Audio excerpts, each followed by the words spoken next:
বাঙালি রান্নাবাটি চ্যানেলে আপনাদের সবাইকে স্বাগত। তো আপনারা কেমন আছেন? আশা করি সবাই ভালো আছেন, আমিও ভালো আছি। তো আপনারা ভাবছেন আমি এখানে পাকা কলা নিয়ে কী করছি।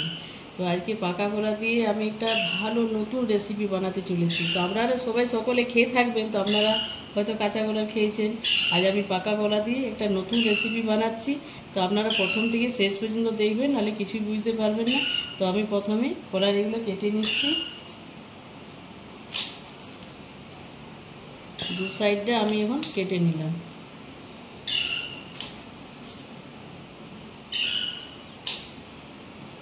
এগুলো বাদ দিয়ে দিচ্ছি।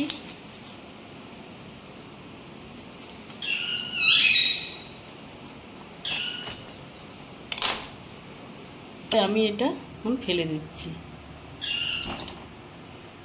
কিছুক্ষণের জন্য এটা আমি ঢাকা দিয়ে রাখছি।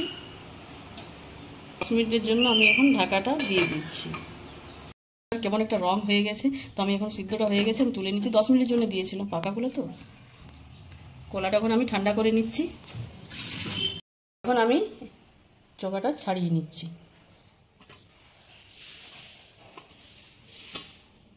খোসাগুলো কি সুন্দর ছাড়িয়ে নিয়েছি। তো আমি এখানে একটা গ্লাস নিয়েছি, একটু গরম আছে, হাতে লাগছে, তার জন্য আমি গ্লাসে করে এটা ম্যাশ করে নিচ্ছি। তো আজকে আমি বানাচ্ছি পাকা কলার কোপ্তাকারি। তো খেতে খুবই ভালো হবে। তো প্রথম থেকে শেষ পর্যন্ত দেখবেন।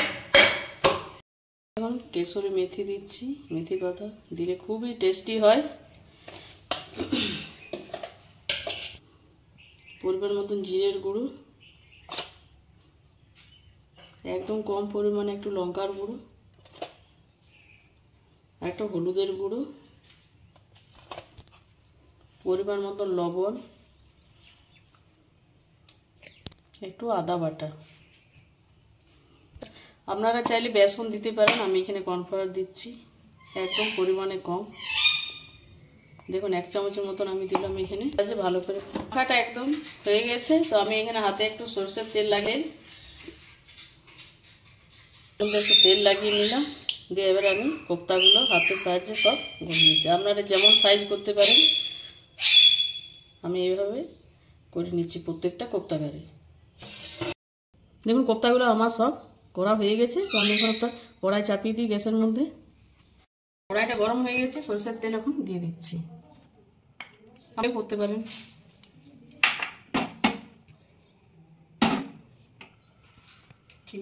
তো প্রত্যেকটা আমি কোপ্তাকারি এভাবে দিয়ে দিচ্ছি। গ্যাস কমিয়ে কমিয়ে ভালো করে লাল লাল করে ভাজতে হবে। তো আমার যারা নতুন বন্ধু আছেন তারা চ্যানেলটিকে সাবস্ক্রাইব করে একটু লাইক করবেন, শেয়ার করবেন, কমেন্ট করে জানাবেন যে পাকা কলার কোপ্তাকারি কেমন লাগে। কোপ্তাকারিগুলো আমার ভাজা হয়ে গেছে, এখন তুলে নিচ্ছি। দেখুন কি সুন্দর লাল লাল করে ভেজে নিই। দেখুন ভাজা হয়ে গেছে আমার, এখন কি নরম হয়েছে। গোটা জিরে দিয়ে দিচ্ছি, আদা রসুন পেঁয়াজ একসঙ্গে আমি বেটে নিচ্ছি, এখন দিয়ে দিচ্ছি। হলুদ গুঁড়ো, লঙ্কার গুঁড়ো,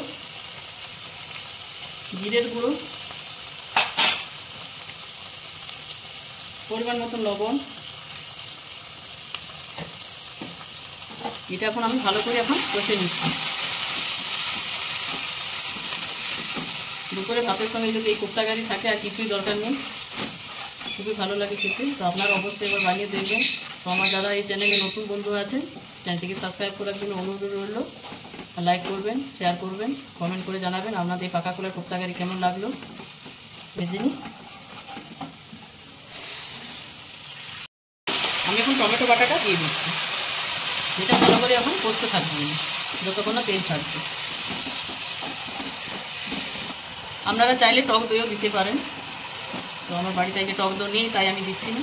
টক দই দিলে খুবই ভালো লাগে খেতে। পরিমাণ মতন আমি এখন একটু গরম মশলা দিয়ে দিচ্ছি। গ্যাস কম রেখে রেখে আমি মশলাটা এখন ভাজছি। আমি এখন জল দিয়ে দিচ্ছি, আর একটু জল লাগবে। দেখুন ঝোলটা ফুটছে, আমি এখন কোপ্তাকারিগুলো সব দিয়ে দিচ্ছি। একটু ফুটে গেলে আমি এখন নামিয়ে নেব।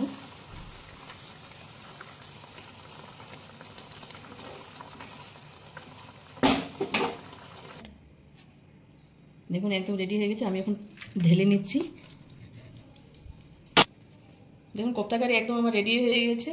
তো দেখা হচ্ছে অন্য কোনো ভিডিওর সাথে। আপনারা ভালো থাকবেন, সুস্থ থাকবেন এই কামনাই করি।